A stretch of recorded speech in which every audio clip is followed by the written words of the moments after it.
Hello, welcome back to The Great Journey.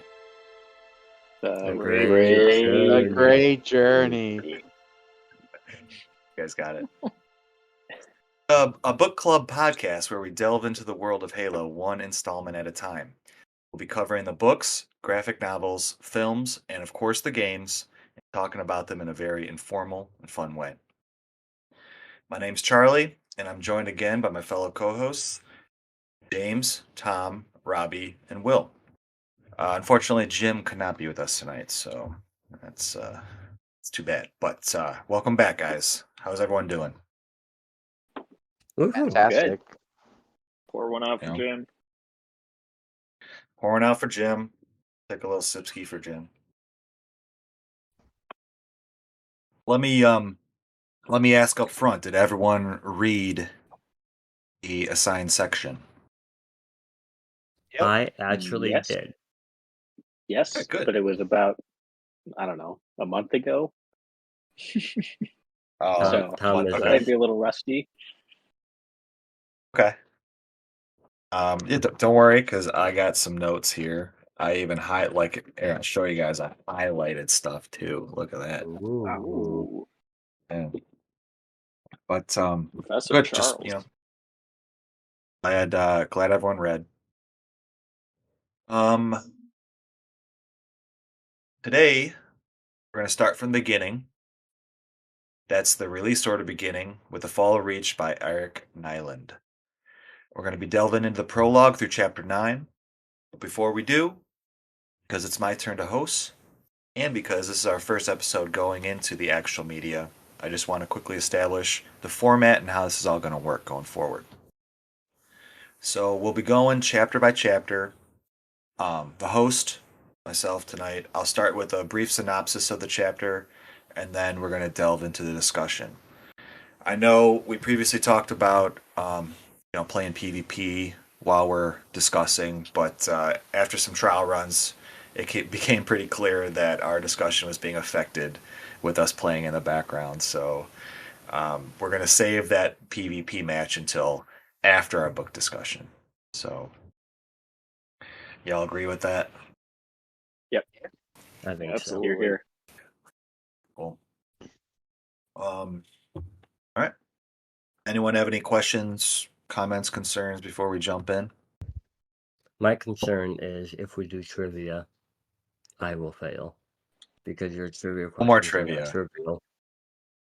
No more. I got nothing planned tonight. So unless you guys have some questions you want to throw out, and I can't answer by looking up into the cool Halo encyclopedia. Hey, that Will got for me. So thank you, Will. That was a very nice gift. Yeah, no problem, man. Yeah. I don't know. I'll try to answer questions if you have any. So, all right. So, switch over here. Start off with the prologue. Okay. We are thrown into instant action as Master Chief and Blue and Red teams take on a swarm of Covenant grunts. Using strong firepower and some cunning deception, They're able to eliminate the grunts and banshee flyers from their section of the planet Jericho 7. However, their heroicism is all for nothing, as the Spartan teams are then pulled back and forced retreat as the Covenant glasses the planet.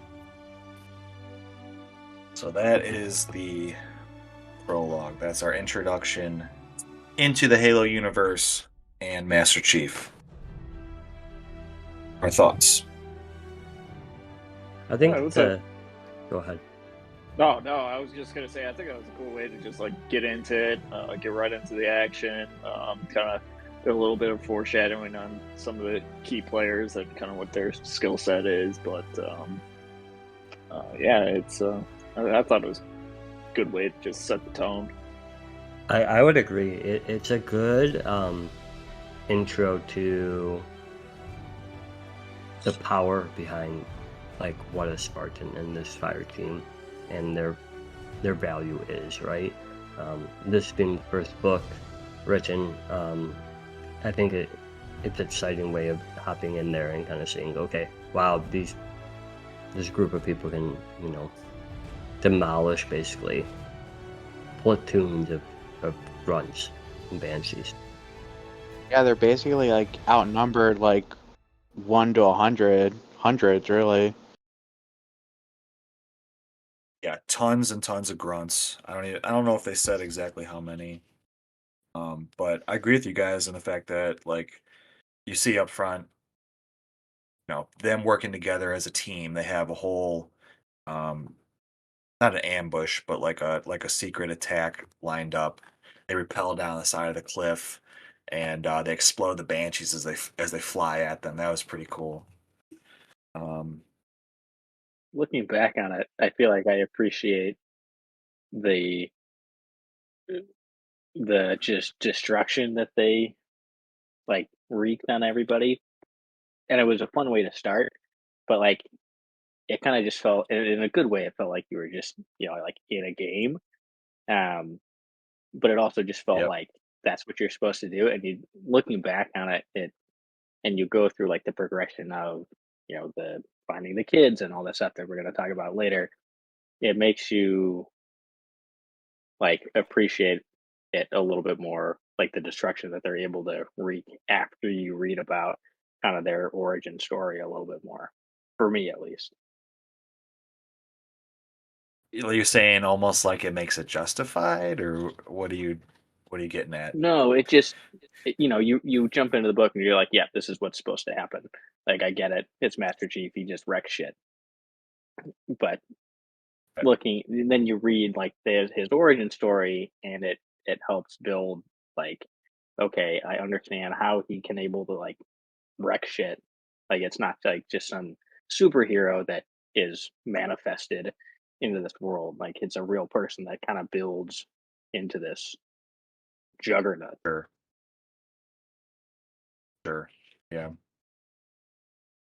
yeah. You get to see them at their, I don't want to say prime, but them in their Mm-hmm.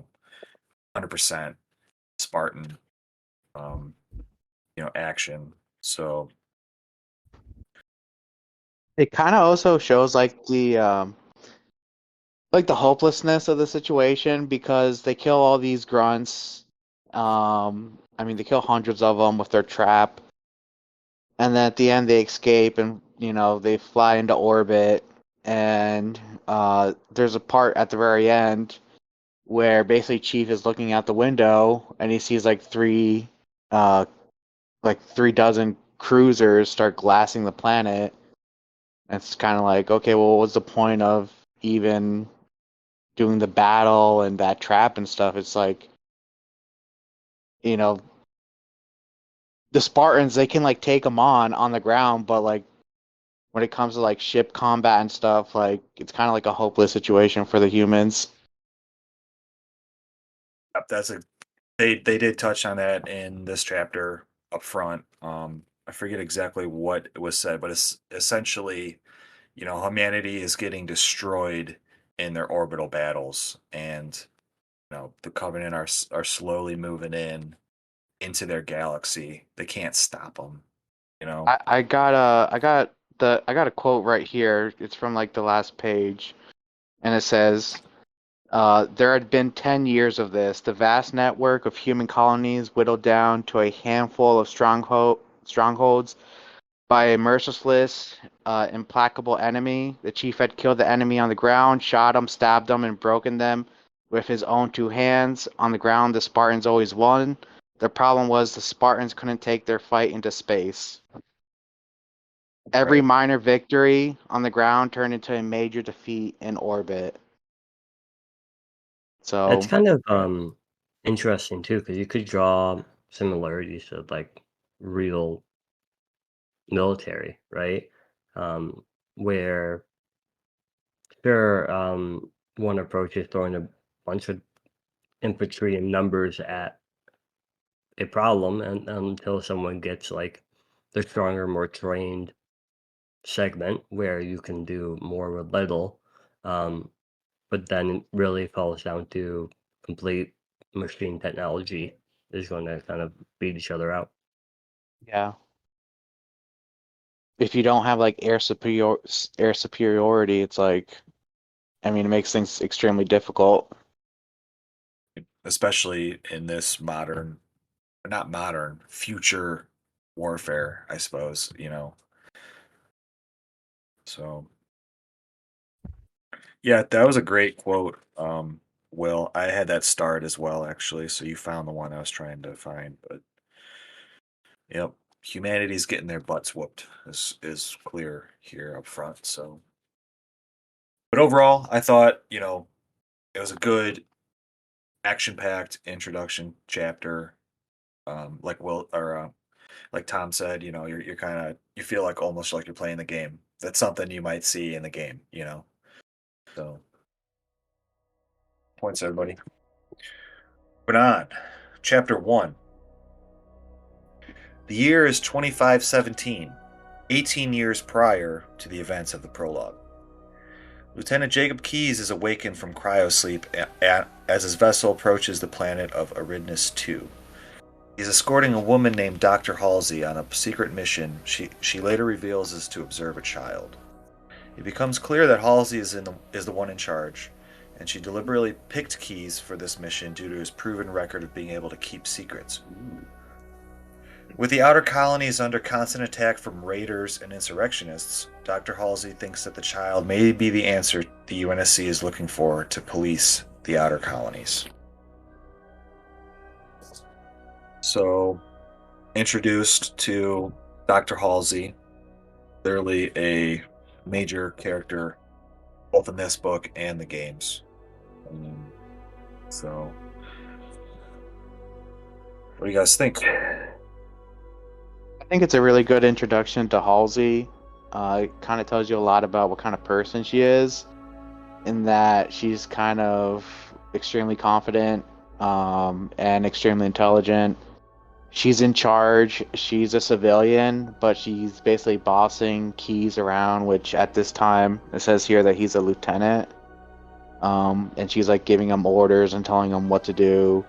Literally like telling him, to be quiet and stuff like that.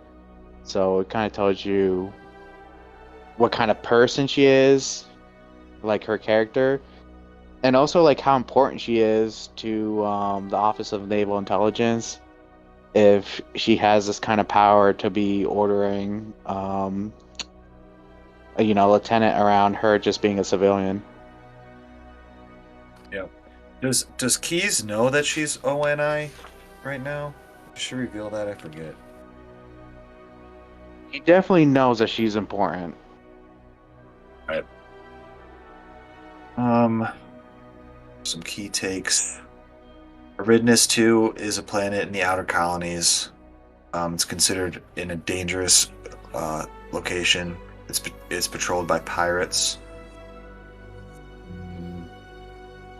Oh, it says ONI operatives are very rare, almost unbelievable, almost like secret spies. Like, do they actually exist? I guess even people in the UNSC, like Keyes, aren't even sure that ONI is a real thing. The existence of a slip space theory gone wrong. indicates that humanity may not have a complete understanding of the technology. So I think they talked about slip space travel, and even now, which was only 18 years prior to them running into the Covenant, um, there is slip space travel, but clearly humanity doesn't have a firm understanding of its technology as of yet. So, Something I want to say about Eric's writing that I really like is that in a lot of sci-fi, sometimes the authors get really bogged down into a bunch of like made up techno jargon that kind of doesn't mean anything. And I feel like Eric kind of strikes a good balance of going into detail into like some of the stuff and it makes sense without just getting bogged down into it. right.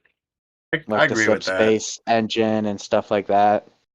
You're right. It can be kind of takes you out of the story sometimes if they try to like explain everything. He doesn't necessarily explain how slip space works, the science behind it, or whatever. He's just like, this is what happens when you go into slip space, which is yeah. Right. And I have another note here. Apparently, Keyes was injured in a training mission, and they were testing out a slip space travel theory or something.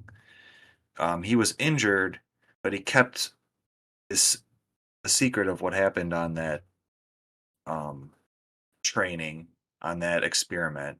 He essentially saved his superior officer from getting in trouble.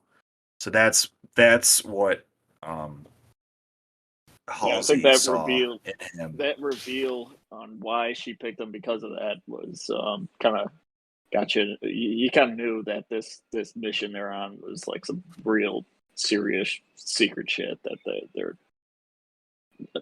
Yep. high priority. So Yep. She chose him obviously because he proved that he could keep it on the DL. So Yeah, I would. There's an emphasis of you wish you didn't have to have any, officer there, but they required her to have at least one, and so yeah, she chose the one who potentially could keep a secret, right? Yeah. I mean, I mean, that's how it seems like. okay, moving on. Chapter 2. Halsey and Keyes arrive to an elementary school to secretly observe their child subject, a 6-year-old boy.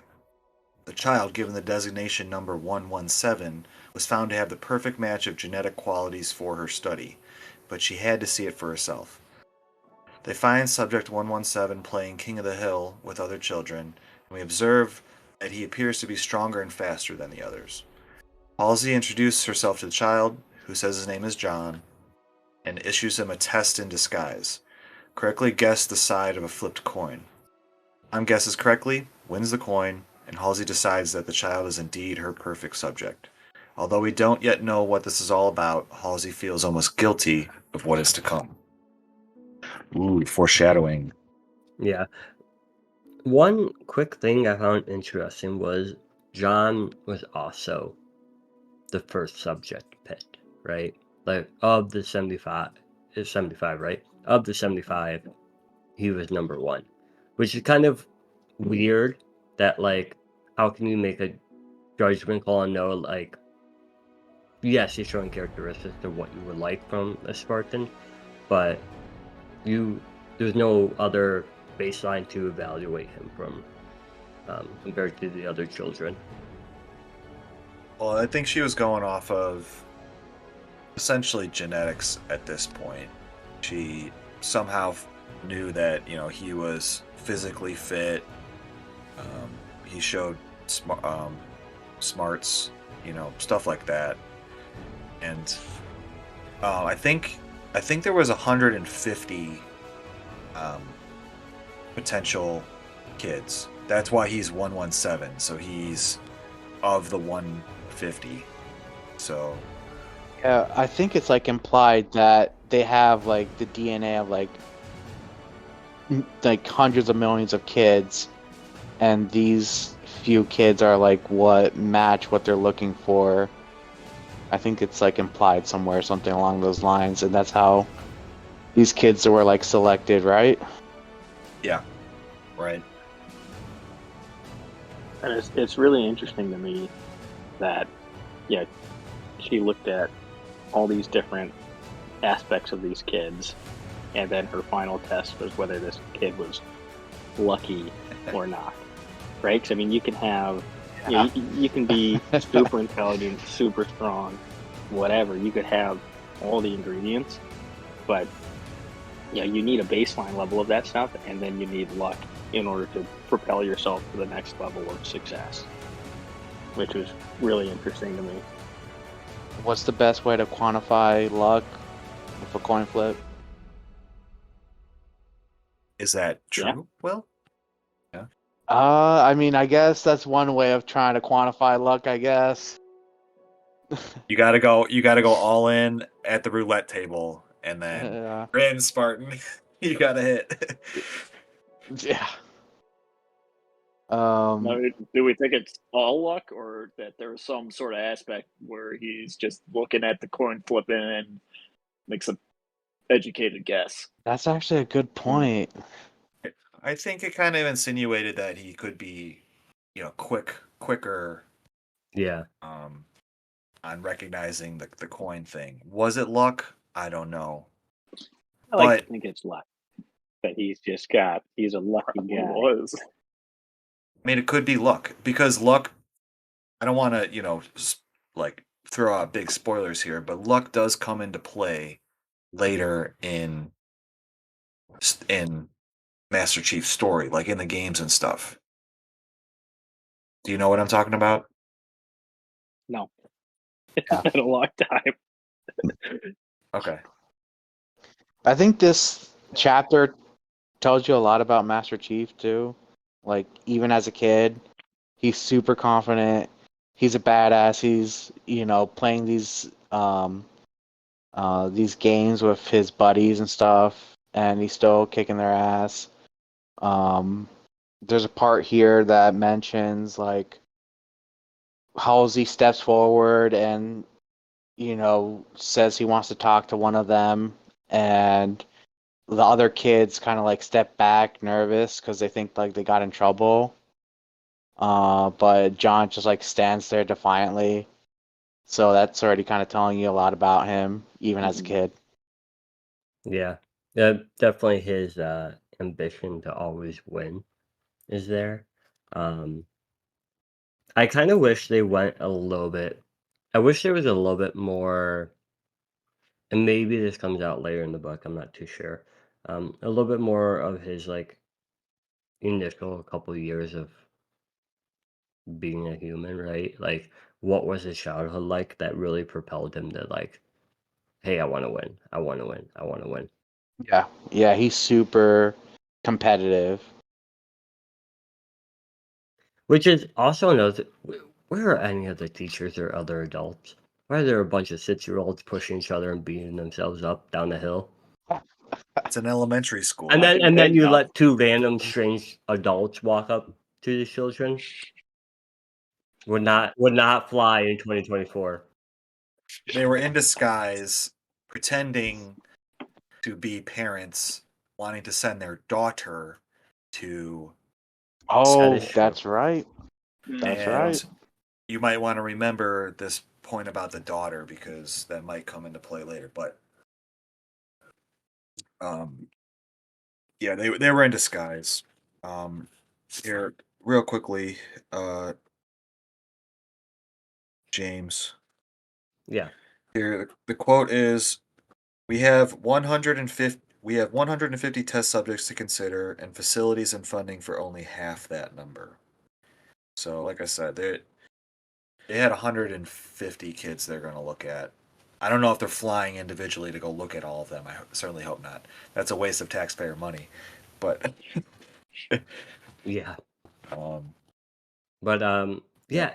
I guess it was just interesting that of the 150, and we don't fully know has she seen other potentials yet, right? But John I think, yeah, 117 he was the ends up first. being the first, right? And Yeah, because Keys doesn't know what's going on yet at this point. yeah, so I just found that a little bit interesting. Like, okay, like, are we just amping up the protagonist a bit, or why is he like the perfect specimen and then also becomes Master Chief? Maybe they like rank ordered these kids based on their genetics and stuff, and he was, That could have definitely number been one, so it, they right? went to go see him number one. I don't know. Almost like a NFL draft, right? You're gonna go draft your number Yeah. one pick. Yeah, no, maybe they did it like rank order, just just in case they didn't have enough time at the end to actually go through 150. Then they'd be like, oh well, shit, we got 75, and they're all good enough. Yeah. Let's go with them. I found it also partially interesting, like when they got there and they were trying to determine if John was John. They were like, "Oh, we need like updated photos of these kids because like updated info because clearly there was already a delay and then these kids have gotten older from the initial kind of reports." It could be that they're so young that, they're essentially growing up so fast. Kids look different, I think, at that age really quickly. I'd assume so. You would think though, in 500 years in the future, they have like a fucking body scanner. It's just like, boop, that's him. Yeah, right. Or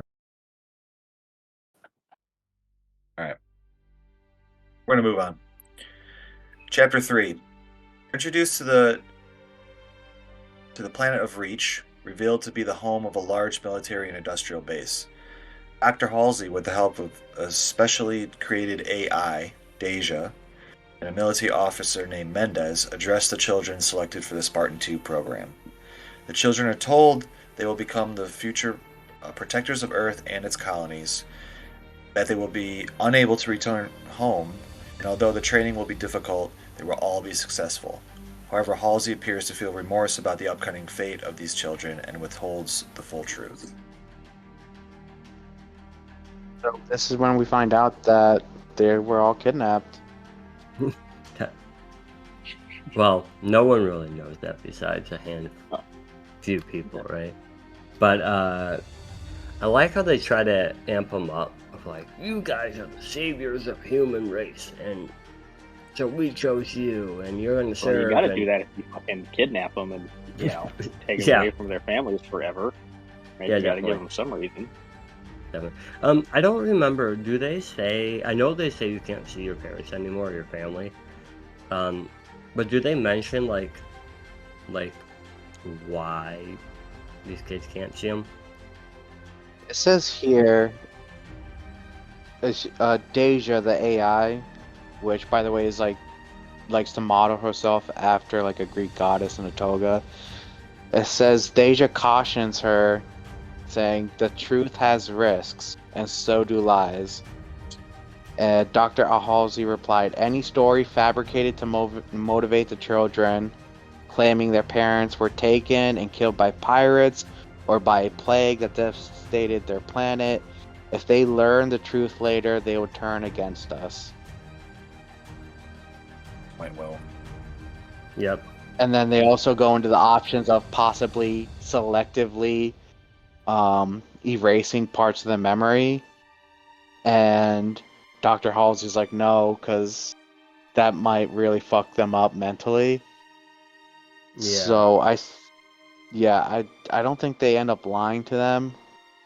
Yeah, I don't think they ended up doing that, but yeah, that, and I kind of agreed, right? Like, that's a hard judgment call. Like, how do you convince these children to be motivated to do what you really want them to, which is like devote their lives to UNSC and That's the it's probably why cause. they also got them so young, right? I mean, they forced children to be like soldiers. Yeah, So I mean, and then you have you now. don't really have a choice. You just become. That's just Yeah. who you become, right? At that age. Yeah, Yeah. you're basically going to continue year after year brainwashing.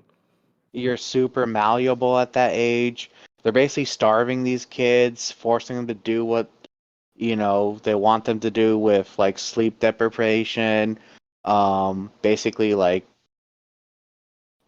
like make them train to exhaustion, denying them food. It's Mhm. crazy. Like, I mean, that's how they freaking motivate these kids. It's like Yeah. you're not gonna eat if you don't do what the hell we tell you to do. And it was clear they were playing like psychological games on them too. Yep. So like they were seriously messed up. Yeah. Yeah. I don't know if I was in the position of any of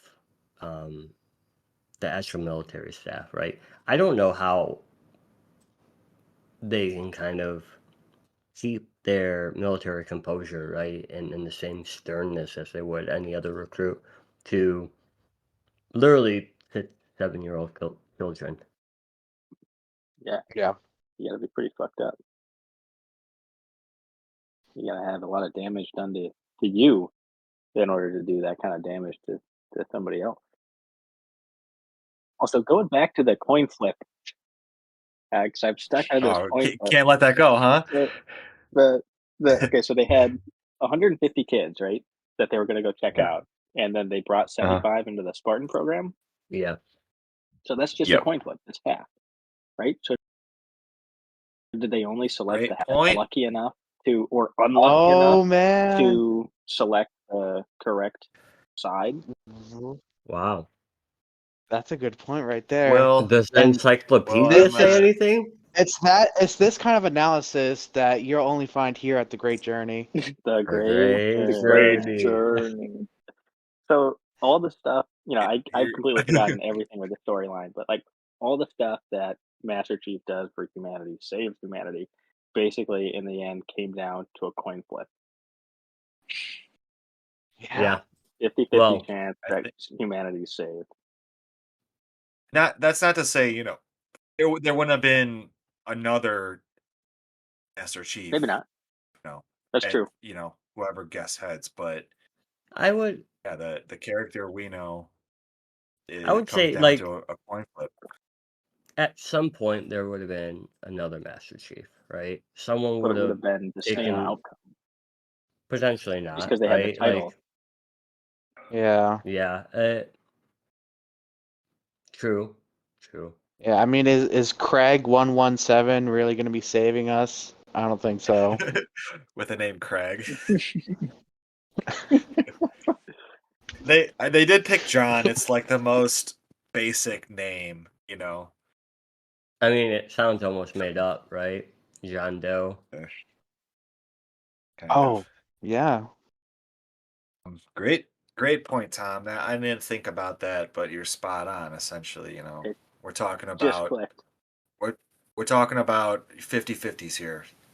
Throw it up to chance almost. So, I mean, when um, we get the chapter 7, 8, that's also almost a 50-50, Mm. but we'll get And there. Halsey was probably, she kept talking about her guilt.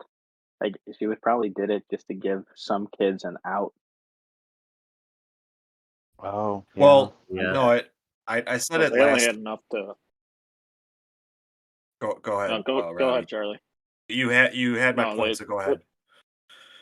Yeah, they only had enough space for 75, Oh, right? okay. Yeah, Okay. but per Tom's point, is this her way of saying I didn't make the decision luck or like they did, right?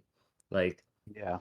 if Yeah. if the other physical constraints and everything else were applicable across all candidates, again, they compared potentially millions of children and she already picked 150 or the system or they narrowed it down, then it's kind of like, okay, is this a way for me to kind of relieve some of that guilt by saying it was luck?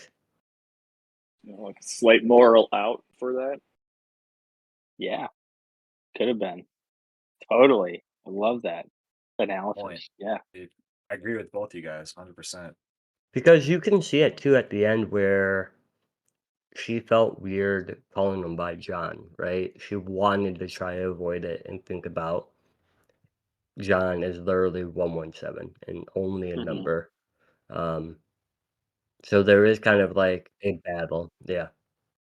We're gonna see that specific instance come up even more times where she wants to refer to them as numbers, but she can't, sort of thing. So she definitely has some care and some guilt that she's holding on to. So I mean, at the root of it, right? She's a scientist, and usually they're not cold-hearted yeah. people, but Last point I want to make before we move on. It came at the beginning of the chapter where essentially it's on the planet of Reach, which is one of the if not the most secure planet in the UNSC. She's at a military base. I think it said she's like underground in a bunker and stuff, and she still feels vulnerable. Is what she said. So that's kind of some foreshadowing here of what might be coming Reach's way. So Yeah, I don't know anything about what happens, but it makes me feel like, does she feel like she's being watched and tracked by some other shadowy organization that doesn't like what she's doing? I don't know. could be that. Possible, yeah. All right, we're moving on. Chapter 4. Children in the Spartan program are thrown into their first day of training, spurred by excessive shouting and electric batons. The routine exists of extensive morning workouts, a classroom session focused on team building, and a jungle gym type maze with ropes and pulleys. John, despite finishing firsts, learns a lesson about leaving teammates behind. Following day, he makes a point to work together to achieve the goal, and he makes two new friends along the way, Samuel 034 and Kelly 087. I'll correct you a little bit on that summary, right? You said John the second day made a point to try to um, team up, right? But I recall him just saying, "Hey, pick up your slack," and them asking him to, "Hey, we have to work as a team," and him finally caving in and said, "Okay, cool. Like we're gonna approach this as a team."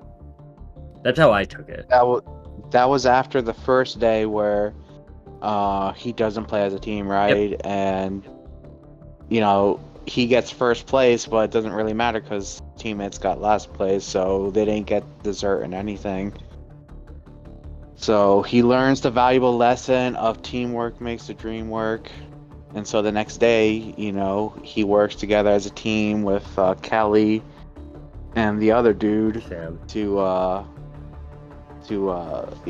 win, or I think at least get second place, right?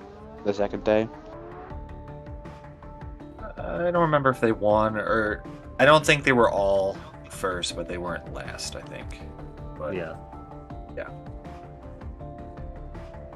I was just going to say that I love how Deja brought up the Battle of Thermopylae and showed them that. As someone who loves ancient history, I just thought that was awesome. Hell yeah. That's What all. I wanted to ask you, Tom, because I know you are into that. The Spartans, they apparently were trained since being children, right? Yeah. Yeah, Right. the actual Yeah. Spartan citizens, not the hoplite slaves, but yeah, the Spartan citizens were. Well, I'll also Tom, correct me too, right? It's not just that they were trained, right? Any inferior, it was only men would technically be disposed of, I don't or is that I too don't extreme? know. Okay.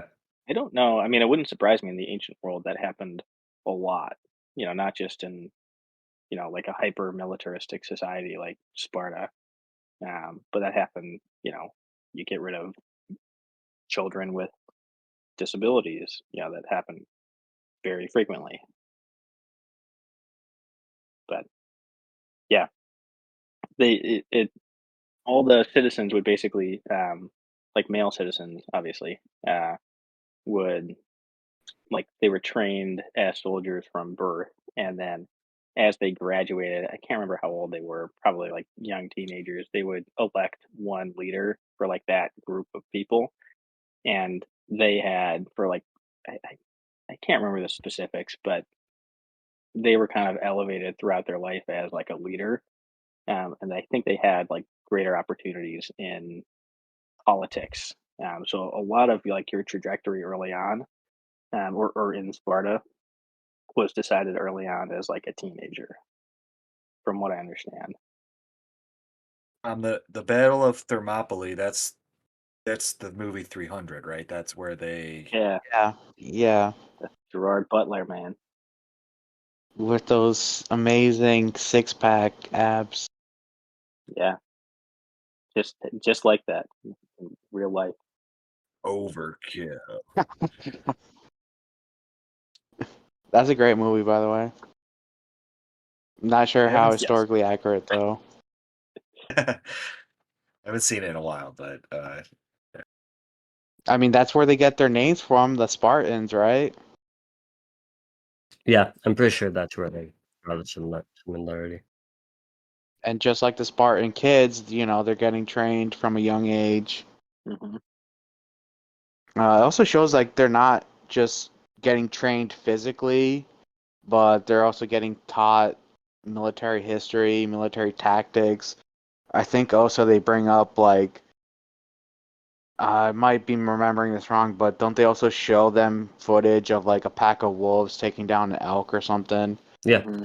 So it's literally not just training their body to think to be to do what a soldier needs to do, but also training their minds into being like good tacticians.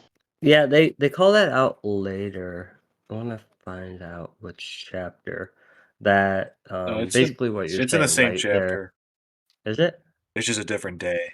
So this entire chapter is really trying to hit home that teamwork is super important, and they're hammering that into these kids' brain, at a young age, how important it is that they need to rely on each other. Yeah.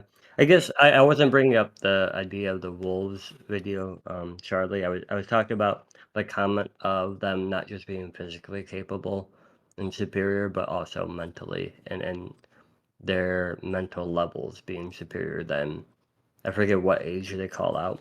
It's called out in one of the next coming up chapters, though. I think I'll try to find it.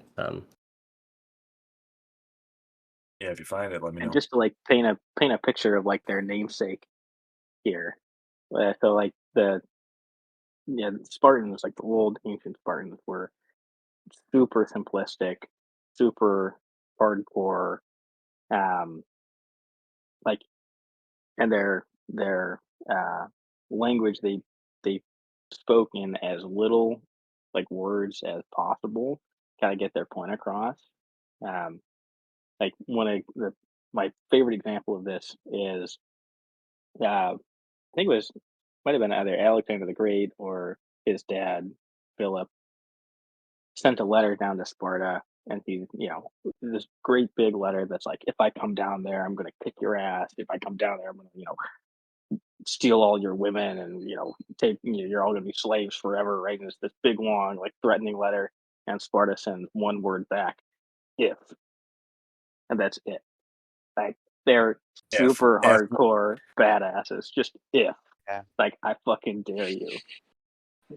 Like, that's who they're Nice. named after. Like, yeah. That's real history. That's not like Gerard Butler history. That's what I've read. So, Yeah, I think maybe that I is read real some fake news history. history, but yeah. No, I think you're right on that. That's badass. I mean, I'm pretty And sure that's he did come down there and did conquer all of them. Eventually, yeah. all right, my friends. We're gonna move on, okay? Chapter 5. The recruits are now in year 2 of the Spartan program. they have a new mission for the day, finding their way to Rendezvous Point after being dropped alone in the wilderness. There's a catch, however.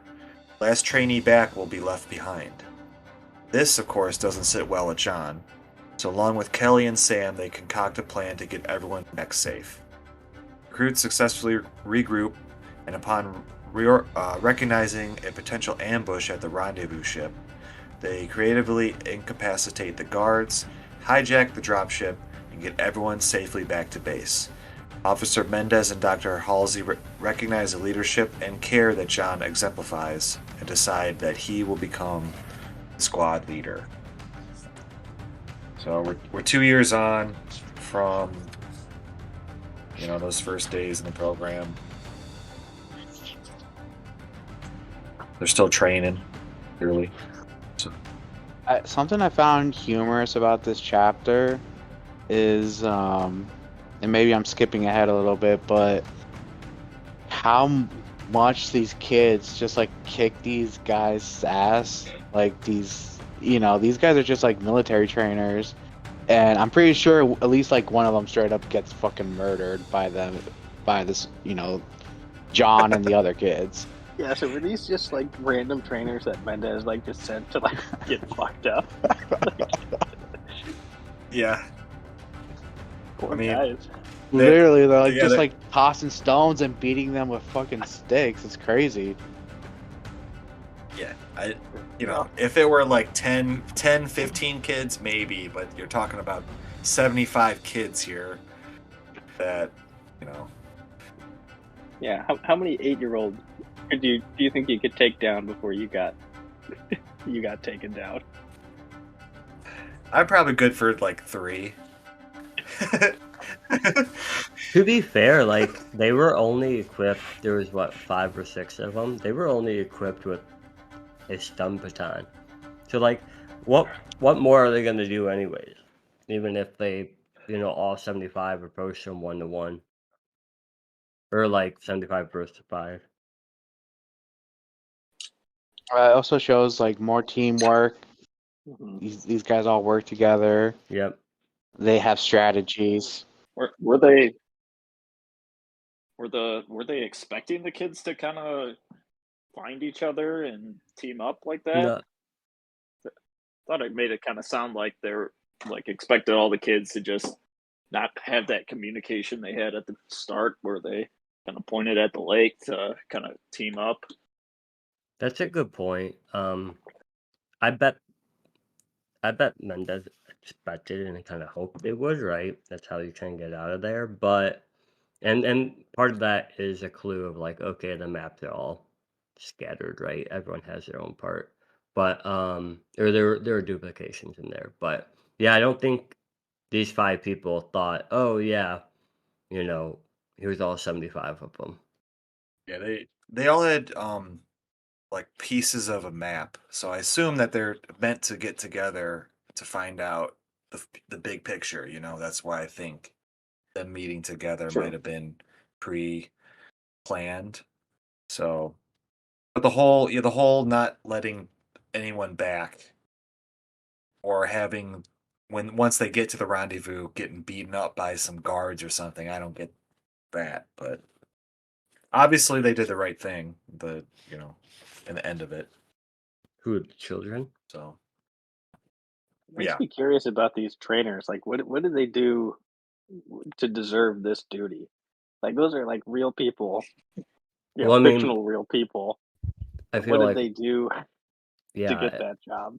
Yeah, I mean, didn't pay their taxes. Yeah. They didn't do enough push-ups, right?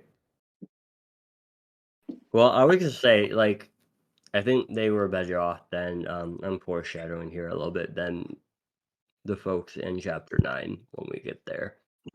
But, yeah, as Bull was saying, obviously I like the teamwork. Not only are they putting John as kind of the overall leader of the group, but they all understand strategy and can get behind it, I think, which allows them to kind of it's also called out in, I think, chapter 8, potentially, um, where they all kind of, like, instinctually, like, understand what they're supposed to do as a group. Um, Hmm. and it also highlights, You're like, right. strengths of people too, particularly Kelly and Sam, right? Quote unquote John's, Right. like, best friends in the group overall. On that point, like their instincts, like they instinctively all understand that John is the leader. Like they don't really talk about a whole lot of like power struggle going on between multiple different Yep. kids kind of vying for the leadership position. They all just kind of understand that John is the go-to guy for this. You think that's unnatural to real life, or I think do you think so, that a could little happen? bit. I mean, Yeah. I think it's a little unnatural for real life, but I mean, this is would be such an extreme scenario pressure cooker of the situation that it's hard to say how people would really react. Yeah, but I And these would are clearly extraordinary individuals to begin with as well. So maybe it would happen. yeah, but if John is so competitive, right? And that's kind of like his personality and nature. Like I could only assume as well all of these other kids have at least a fraction of them have a very competitive side of themselves, right? To where, yeah, it is weird that there isn't a competition of, hey, a struggle between John and XYZ other individuals of like, hey, I'm leading, right? Back down. And kind of like a fight for if we want to call it like the alpha male or alpha person in the group. Yeah, 75 is a lot. Yeah. 75 is a To lot. just have one guy just clearly become the leader. Another thing is that so one person was supposed to be left behind. So Yep. after they, uh, take out these trainers, these drill sergeants and whatever, um, John takes the initiative, and there's a part at the end where Kelly asks him, "So who's going to be left behind?" And John's like, "Nobody. Everybody's coming." And it looks like John might get in trouble for that at the very end. And in the end, they decide to make him squad leader. Yeah. Well, I think they thought they found an alternative, right? Because John volunteered to be left behind, right? He's like, we're going to try all to get home, but if someone has to stay here, I'll do it. Um, Yeah.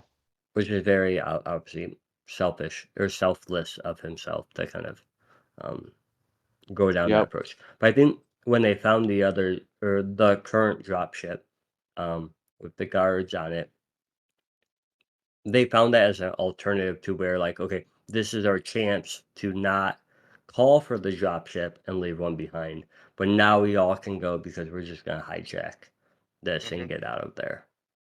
Yep. Also, this Deja AI, way too powerful. Like just And help hacking them. systems and decrypting code, like way too powerful of an AI, in my opinion. And she's not even Cortana level AI yet, so yeah. Exactly. Yeah. You think real quick sidebar. Do you think 500 years from now we'll have a AI like this? Do you think it's a realistic thing? Yeah, we will. We'll have something like it. 500 years but from now, 100%. Um, but should we have it is another question. I'm team Stone Age 2.0. All right. We're going to move on, chapter 6. We're another 6 years on, so that's 8 years total from beginning of the program. Dr. Halsey is grappling with the decision to go forward with the augmentation of her Spartan recruits. Hoping there is a change in medical science to mitigate the risks associated with the experiments, she reached out to her old mentor for information and approval, under the guise of hypothetical experimentation.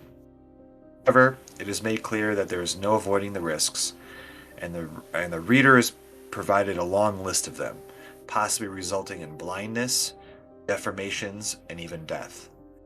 With increasing pressure to provide ONI their warriors, growing unrest in the outer colonies, and Halsey being replaced, she proceeds with the experiments, beginning, of course, with John 117. So now we're getting down to the difficult part of it. I Go ahead, James. am initially shocked that they didn't do any human trials on criminals or homeless people who don't have any relatives, like anyone. Like, oh, here, children, you are the first to go.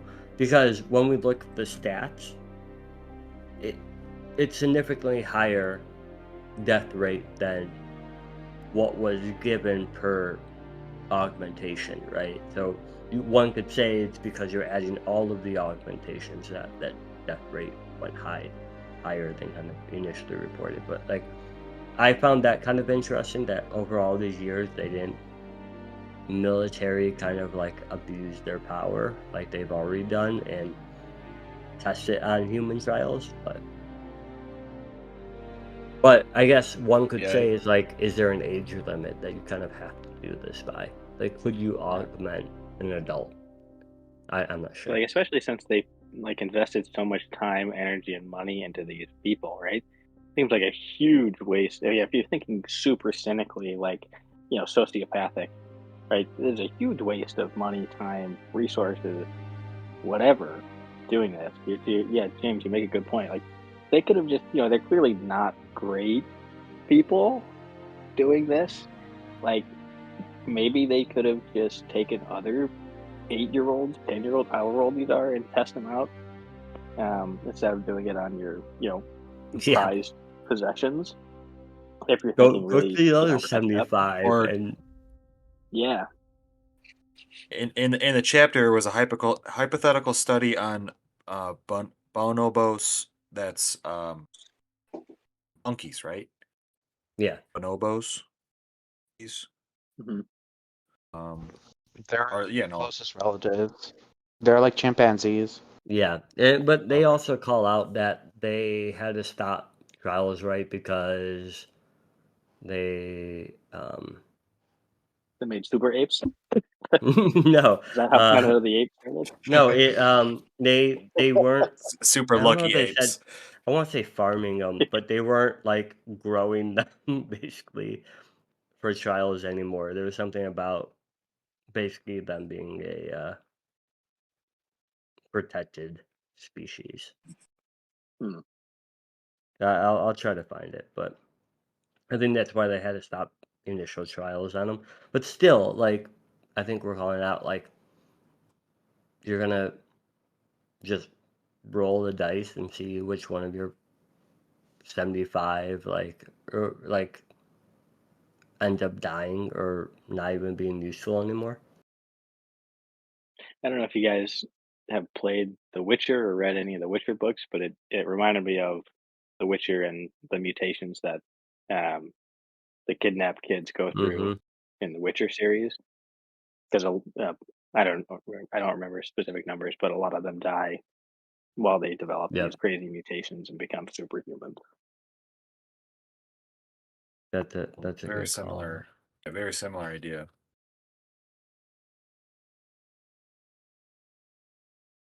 I liked how in this chapter, the information was kind of provided like through the guise of like an email or whatever it is, you know. It's not just like written out for us. We have to kind of deduce it from this information that's provided. That's pretty cool. She immediately erases all of this information. So she knows that this is, a risk. Doesn't want to keep that evidence around. So another example of, them covering their tracks or them knowing what's about to come. So Yep. So I got it here. It's with the initial request for um, the hypothetical experiment. And it says, the use of bonobos in your proposal is troublesome. These animals are expensive and rare now since they are no longer bred in captivity. And then, quote unquote, I would hate to see such valuable specimens wasted in a Section 3 project. And it kind of like obviously really much foreshadows how that chapter ends.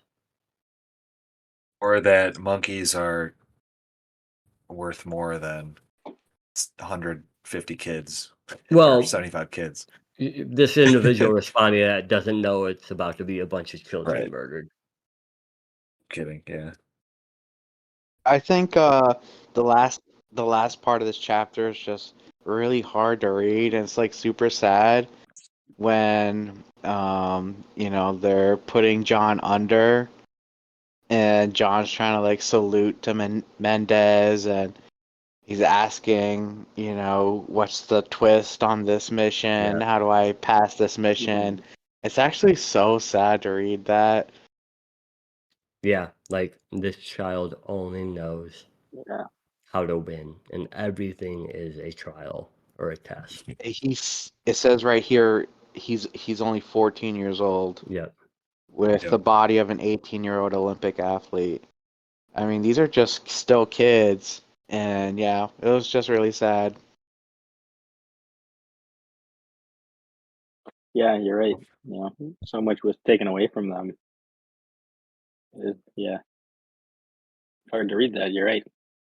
We don't really get a glimpse at this, but I wonder, like, how are the other children thinking and responding and acting towards a lot of the things that John is like, but how do I win? What's the twist? Like, again, we see it more and more every chapter of like, how do I win? How do I get better?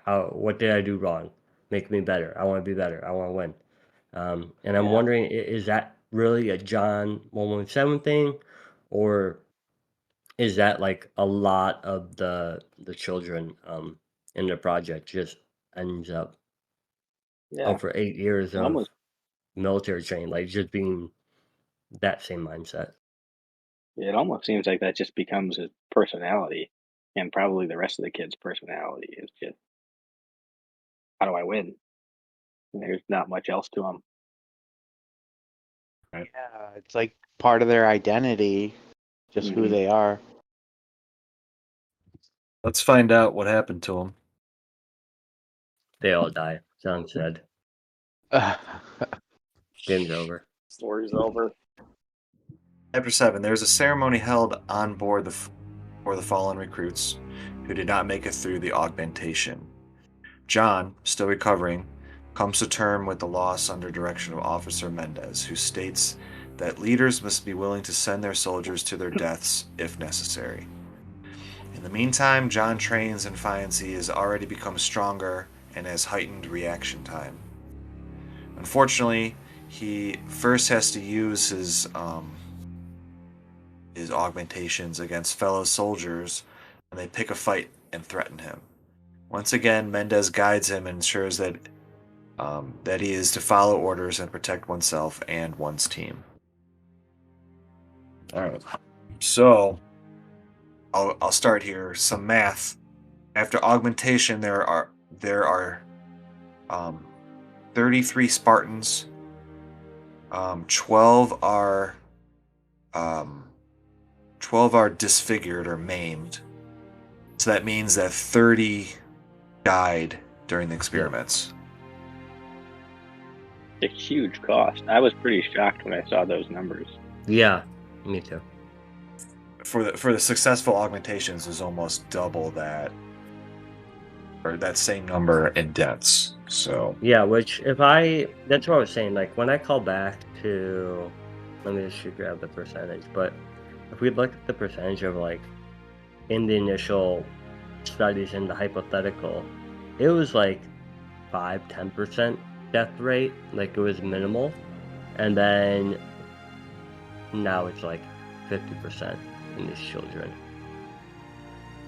Which happens a lot in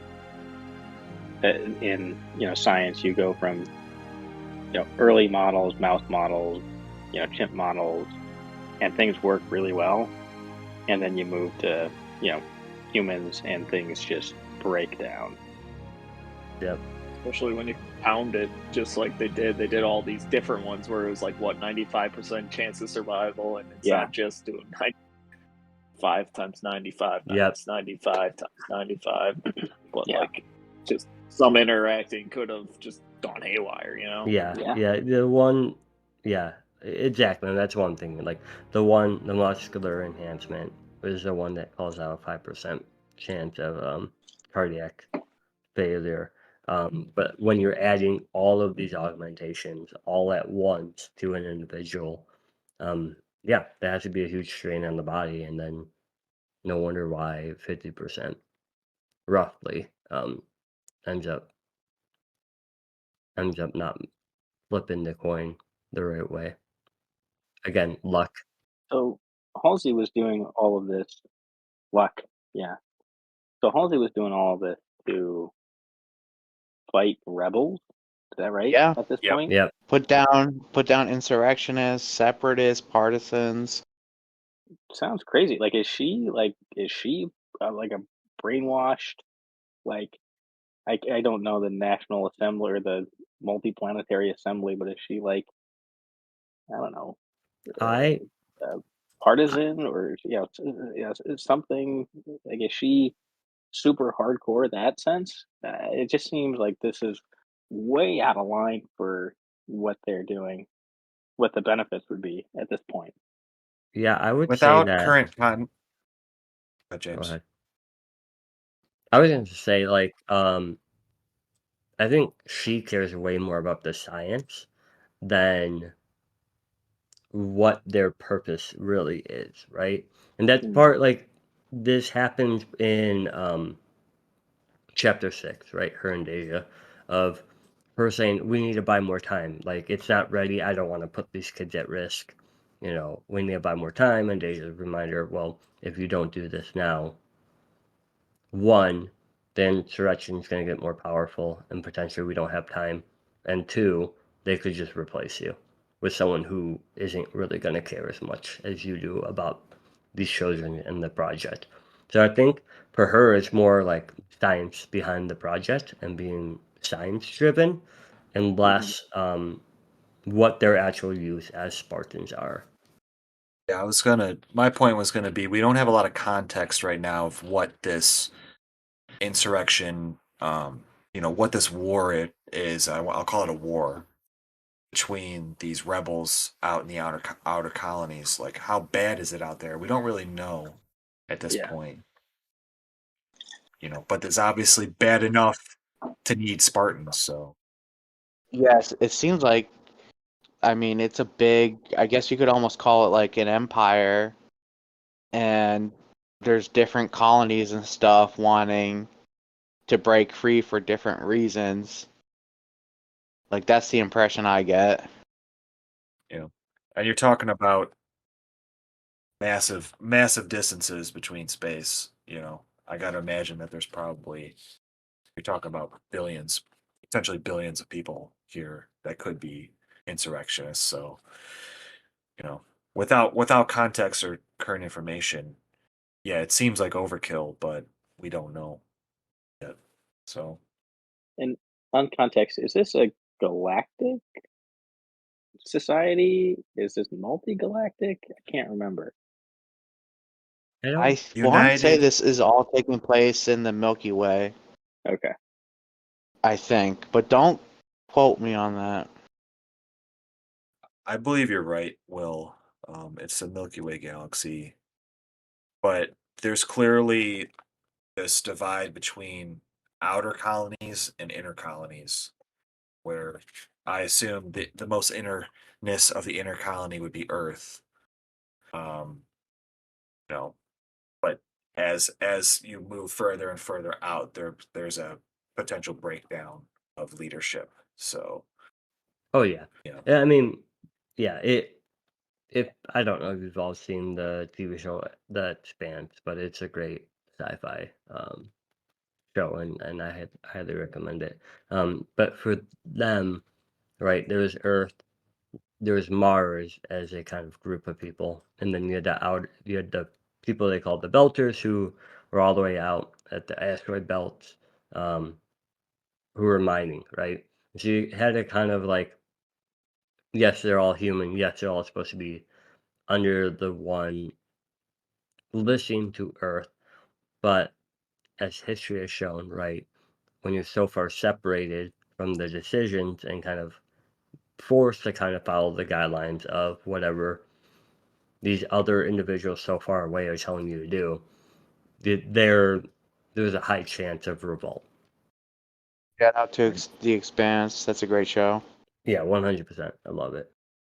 I guess I gotta watch it. I'm in a It's so sci-fi good. kick right now. It So it's so realistic feeling, like their choice of science and how their ships operate and how things work is very near real or near future, I would say, approach to it. It's based off a book series. I was about to say I read the first book. Is the show pretty consistent with the books? I haven't read the books. I've Okay. just watched the show. Yeah, I didn't know there But was I a know book. I know the books are super high regarded. Yeah, I only read the first one, but yeah, it was really good. I think the show is great. I think they did a great job. So, yeah, I am very curious how maybe viewers or listeners you can chime in on how on point are is the Expanse book and show. should we watch The Expanse? Should we switch to The Expanse book now next? Let The us know. Great Expanse. The Great The Expanse. Great Expanse. And before we move on to chapter 8, I gotta touch on the fact that John straight up fucking just killed some guy in this chapter. You realize He, that? he potentially killed 4 people in that He just, chapter. Okay, we don't know. I don't think they all died, but he definitely killed one. They said, there's Yeah, a quote somewhere on here. The like ODSTs lay crumpled on the ground, either unconscious or dead. Fucking killed a guy. yeah, and I think Yeah. that draws into like his conversation with Mendez about did I do right or did I do wrong? Right? I killed someone who is a threat under command, but they were also a fellow military personnel, right? So you can see John is asking the right questions, right? He doesn't know how to feel in terms Well, of I don't like think these emotions. does he ask how if it's good or if he did good or if he did bad. I think he asked if were those men part of a mission? Were they targets or teammates? Like He not even good or bad, just like were they part of my objective? He does Does he say ask it? Mendez when they're sending the bodies off to space of his comrades that just died. He does kind of like grapple with Mendez about like, you know, his comrades just died on a mission where he's the squad leader, like Mhm. technically, and Mendez was telling him, hey, like, I mean, sometimes people die, you know. Is he asking about good or bad, or is he just asking about was it part of my objectives or not? That's essentially in the end, that's what he asked. yeah, And then this is yeah. this is the quote. Um um he asked, were those men part of a mission? Were they targets or teammates? Mendez replied, you engage and neutralize a threat. That action seems to have answered your question. So um even during the fight, he kind of rationalizes what he's about to do. The guy, I don't remember specifically, but he like grabs something or he's about to punch him, and he's like, "All right, I've calculated that this guy is now a threat. I can fuck him up and Yeah. literally kill him." You know, um, and Mendez clearly is okay with that. There's no punishment here. He said, you know, you had somebody come at you and you neutralized them. Good for you. Well, yeah, like following that really quick.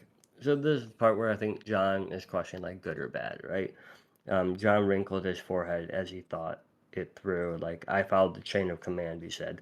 The sergeant told me if I was threatened and in imminent danger, but they were still UNSC Special Forces, fellow soldiers, right?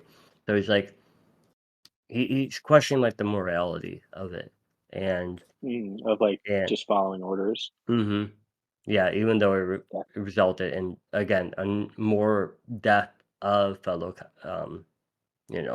soldiers and potentially friends. So, but like it's kind of reinforced by Mendez here of like it might not be logical, but you basically have two priorities to follow. One is chain of command, and then two is protecting yourself and your fellow team members, right? Yeah. That answer your question, Tom? Yeah, I guess. Yeah, did that clarify? Yeah, I guess he does. It does touch a little bit, very lightly upon good or evil, good Yeah, or bad. yeah. I a guess. little bit. Sorry. I guess really last bit at the end. Blood was seeping into the canvas mat. John had an odd feeling in the pit of his stomach. He hit the showers and let the blood rinse off of him. He felt strangely sorry for the men he had killed. And it says men, so maybe that also calls out too. It might have not been just one of them. Plural. Yeah, plural. 2 people. Multiple. But then literally it says at the very last sentence, John didn't give the incident in the gym another thought. So after he cleaned up and collected himself, he didn't care. There was no remorse after that point. Yeah, quick note is that like was 11 of them were like maimed, like I disfigured think and 12-ish. well, yeah, 12 or 11. And it looks like that they're gonna be doing other things inside the military. They won't be Spartans, but they're gonna put them in other positions. That's At least that's what they tell John. that's so much a lie. They're gonna get thrown off.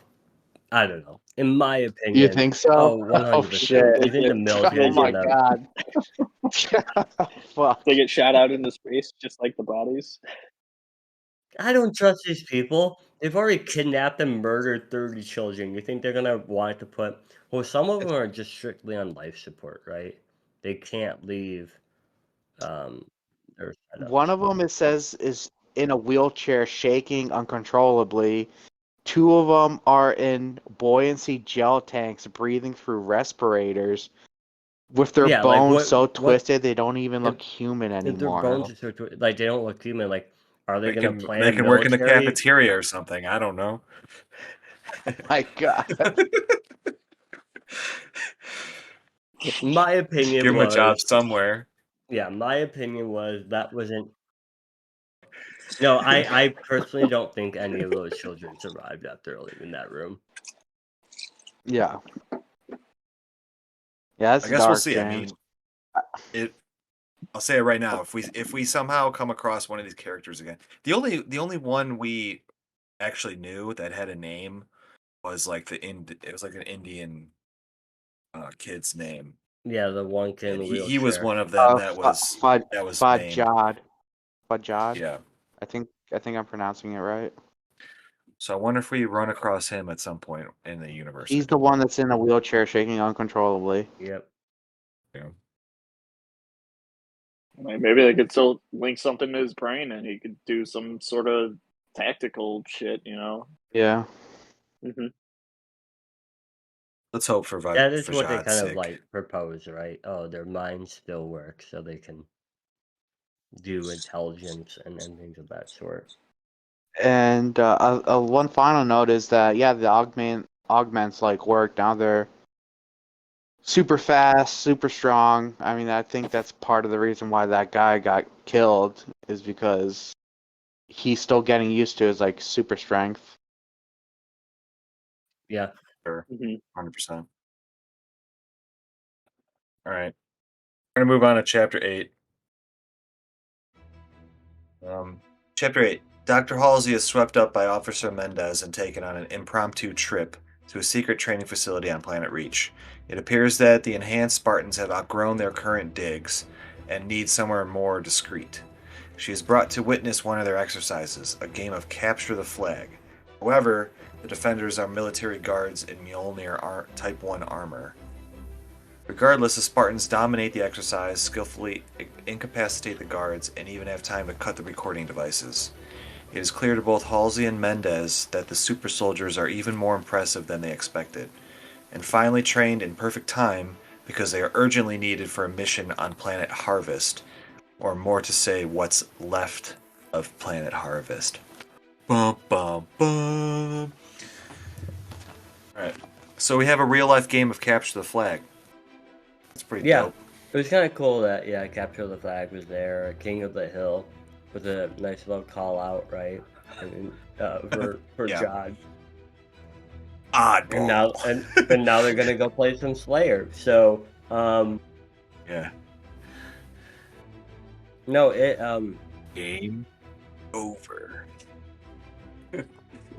They no, obviously it was very impressive. I found it interesting that like the kids cut off recording devices. Like how Yeah. Why would you like all you have to do is tell the children don't cut the camera so we can have gameplay footage, right? Feedback. So I'm wondering like that kind of shocks me a little bit, like why Are would they they just do fucking that? with Mendez or like I Just also because they thought that could? was bizarre.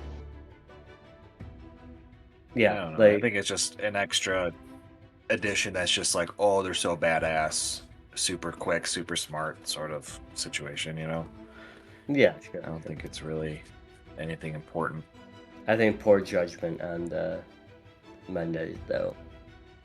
Like just tell the kids, hey, we need the footage. Stop destroying her stuff.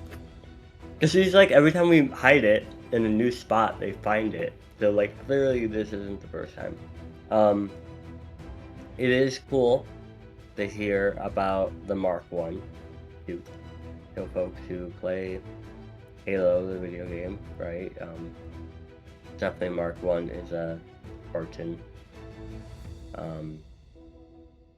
Well, so the armor suit that you could let get. me confirm, and Will, you might be able to touch on this. The Mjolnir Type 1 was given to the guards that were protecting the flag. That's like an old version of the suit, right? And Yeah. then I think And it says here that they consumed a massive amounts of energy, and so they always had to be plugged in. And I think those are the guys guarding the flag, from my understanding. Yeah. Basically, plugged in, or it said really diminished power based upon some wireless power source. I forget how they described it. Basically, they were never useful for use cases outside of I think they said like loading and unloading things. I picture them like very similar to kind of the Fallout shoot, what are they called? Power armor? Our armor. Yeah, the power armors, right? Except now you have to have a long extension cord and get plugged in to that outlet. But that's what I picture, right? Yeah. For Spartans, the suits like fit them like a normal armor suit would. And so I think for these other humans, like I wonder how much larger are they, or are they only protected and a little bit stronger? Like I don't know. Are the Mach 1s like 1-to-1 for what the Spartans wear? Their Mach 1 armor, or are they kind of really designed for actual humans? That I don't know. But I guess Charlie, you were trying to look it up. Yeah, I wanted to see what armor he had, which is not the Mark 1. Is it the Mark 2? It doesn't. I looked up Master Chief section, and it doesn't specifically say. his armor. Let's see if Google tells us. The last part of this chapter, we hear about the planet Reach, and this is the quote. Your rumors are out of date, Chief, she said, and a chill crept into her voice. There is no more fighting at Harvest. There is no more Harvest. So, yep, real ominous vibes here. And I wonder knowing what we happened know, to Harvest. yeah, knowing what we know, I think we know what that means. Isn't there a book about Harvest? Yep, Contact Harvest. Contact Harvest. Harvest, was that the one in the prologue, or is that a different one? No, the prologue was Jericho 7, so another planet that Okay. was destroyed. Harvest, Gotcha. though, is the first instance, I think, where humanity comes across the Covenant. Oh, wow. So Okay. we're going to lead into our last chapter of the night, chapter 9. The Spartans are on board the UNSC destroyer Pioneer en route to Aridus 2. Debriefed by Mendes and Halsey, their target is Colonel Robert Watts, a rebel leader hiding out in a local asteroid field.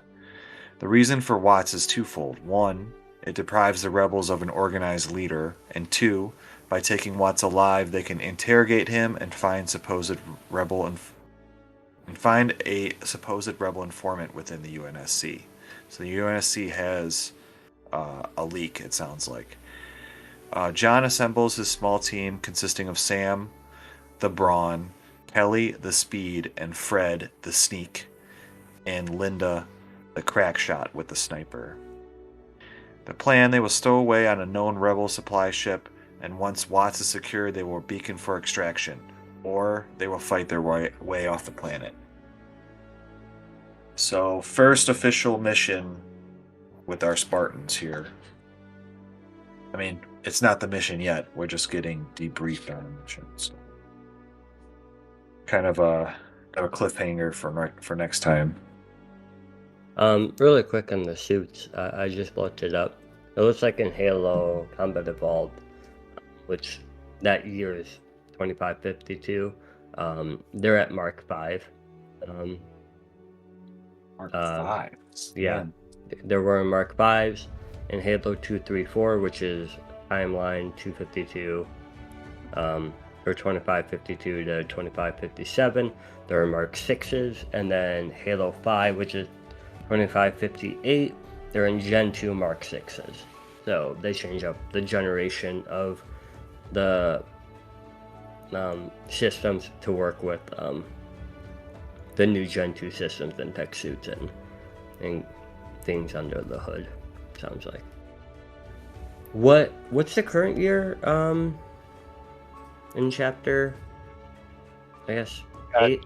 25, 25. Okay.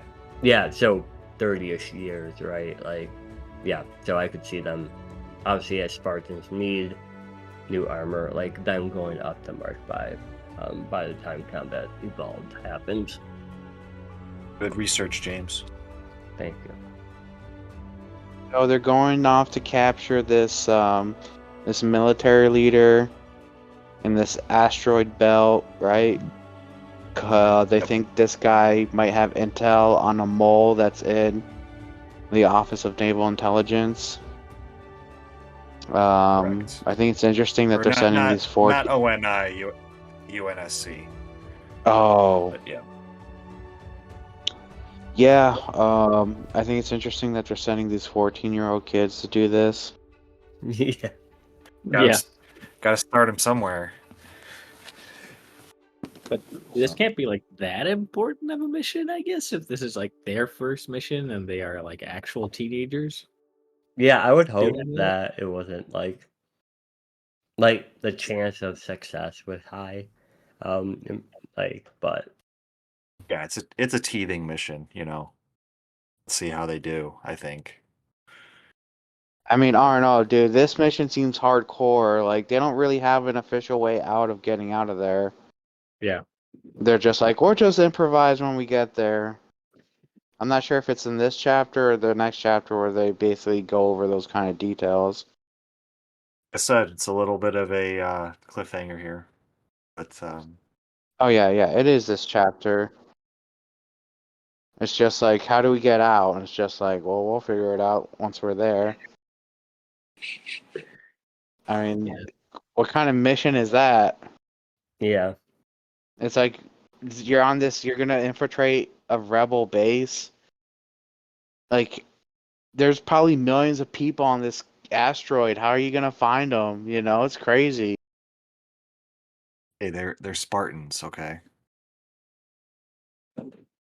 And Okay, there's four of them. There's four of them, so you know. yeah, I There's not just forgot. one. There's They four. won that coin flip. They got the luck. Yeah, I also don't I really. think it's. Oh, go ahead. I'm gonna say like part of it is like oh the asteroid belt, it's super big, but I'm like they're not flying around billions of kilometers on an asteroid belt, so like that was his thing of like we can't survey everything, so you're on your own if things get hot, but like they're gonna be hanging out where you drop them off, right? They're not traveling kilometers away.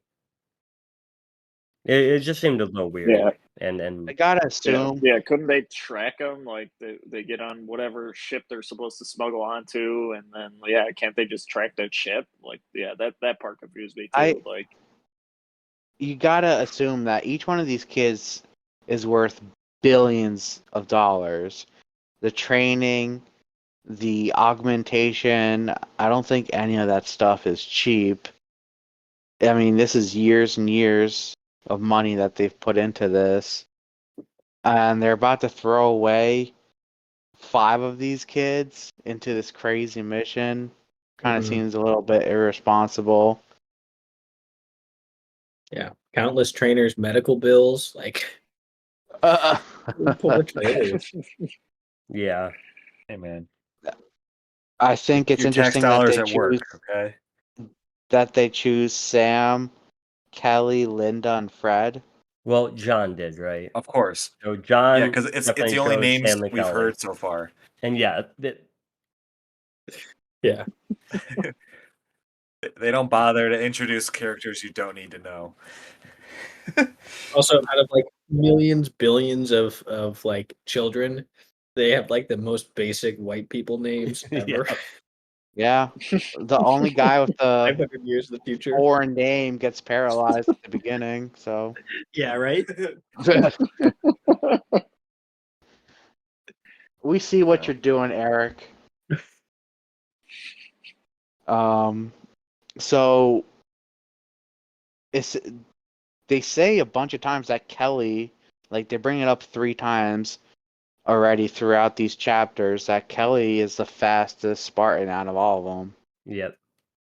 She's apparently extremely fast, and all the other Spartans are super fast, but she's just on a whole nother league.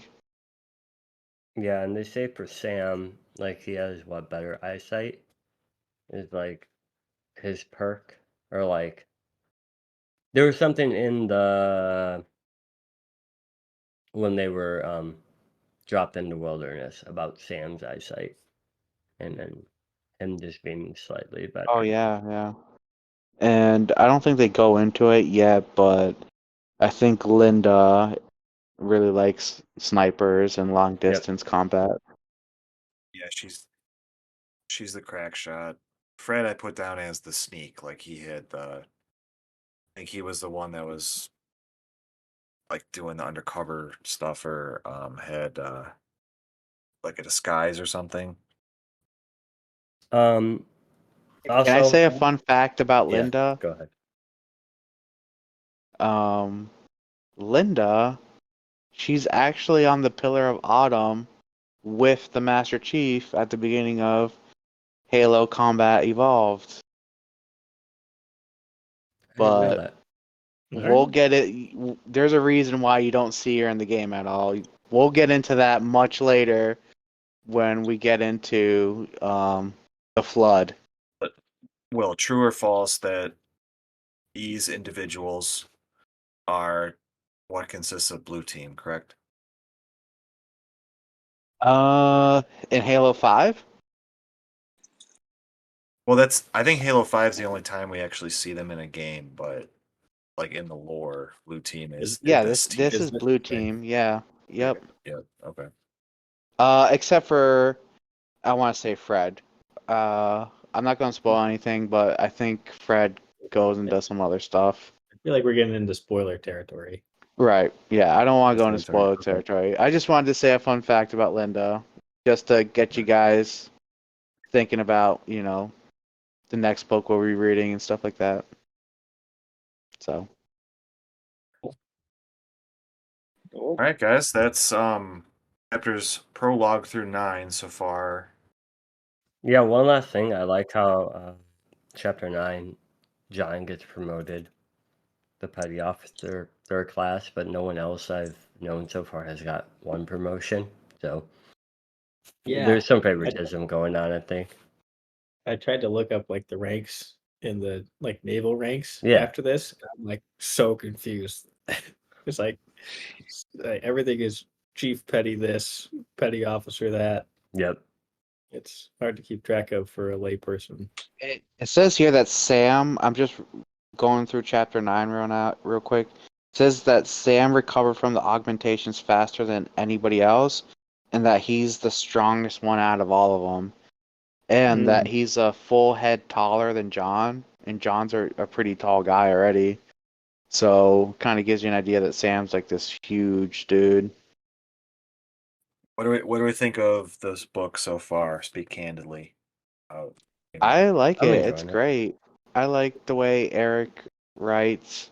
It's good stuff. It boggles my mind that he wrote all this stuff before the game came out. Like, I did not know that when you said that. Yeah. That's I was like, crazy. wow. I thought this book came out after the game, not before. Yeah, it was.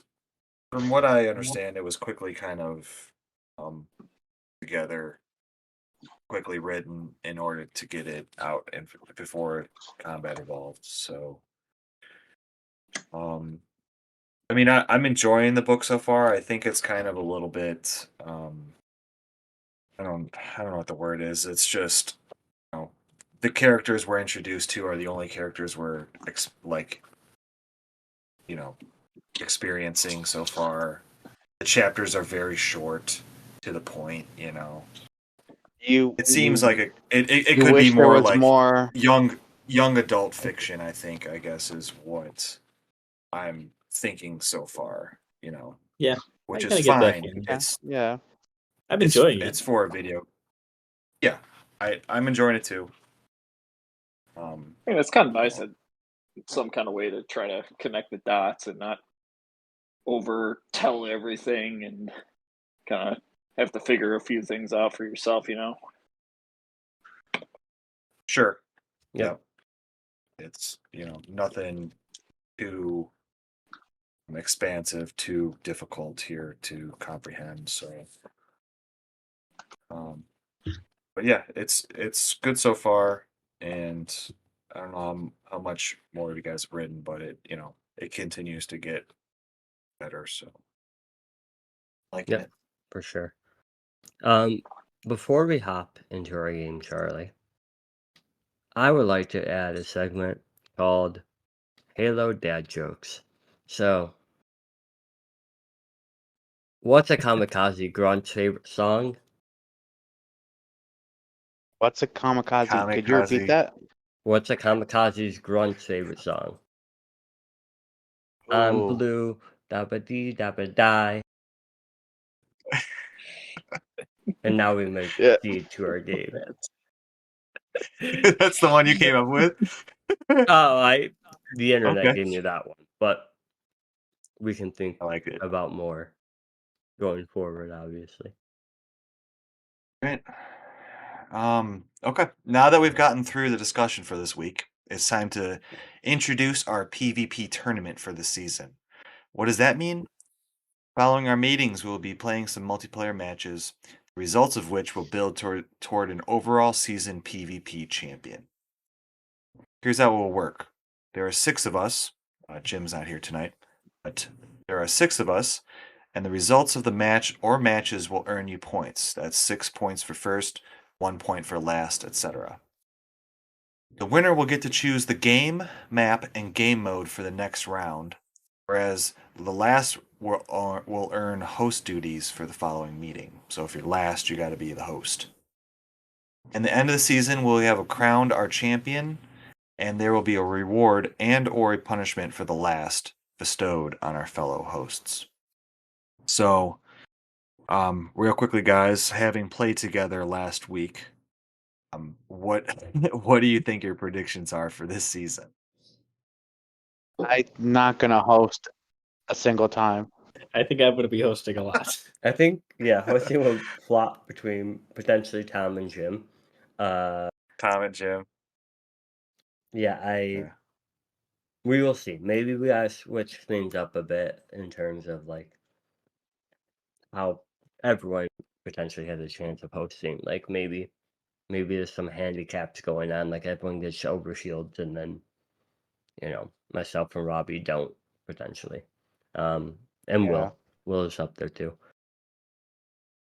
Will, since you handily won our trivia game last time, you get to pick this week's game map and game mode. So tell us what you So, decided to play. Since there's only 5 of us today, it's an odd number. I think we should just play Free for All, Slayer on Lockout, starting weapon SMG. Ooh, SMG. Okay, you want up and close. Yeah. That's fair. That will handicap me a bit. Yeah, you're But kind of dangerous with the sniper. that, but also battle rifle is my go-to. But I will say you are very dangerous with your Yeah. battle rifle as I mean, well. you could still grab one on the nap if you find one. Yep. If I remember where the spawns are, that is. Yeah, I think there's 2 of them on Lockout somewhere. And just so folks listening, no, this is gonna be on Halo 2 Classic. Is the game, the actual game we're gonna be playing. All right. So we'll hop into PvP. For next time, guys, we're going to be reading Fall of Reach, chapters 10 through 18, okay? So, thank you, everybody, for joining us today, and we'll see you next time on The Great Journey. The Great Journey. Yeah, cool.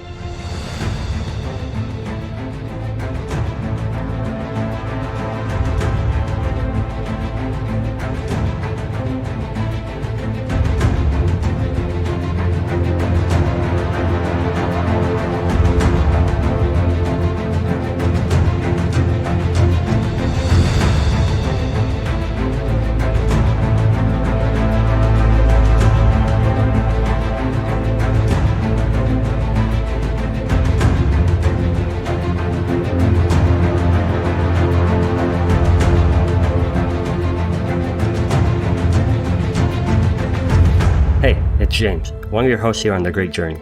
We hope you enjoyed the show. If you want to connect with us, you can find us on most podcast platforms, as well as Facebook, Instagram, and YouTube at The Great Journey Pod. If you'd like to support the show, you can do so at patreon.com/The Great Journey Pod. Thank you for your listenership, and we'll hope to see you for the next chapter of The Great Journey. All right, last quick order of business. When I say The Great Journey, do you guys want to respond with that? The Is that Great like a Journey. thing you guys want to do? The Great Journey. Journey. Okay, Yes. just so I know. We'll get it. The Timed only out at some enjoyable point. thing. All right. Man, everyone has a beer. I got nothing right now.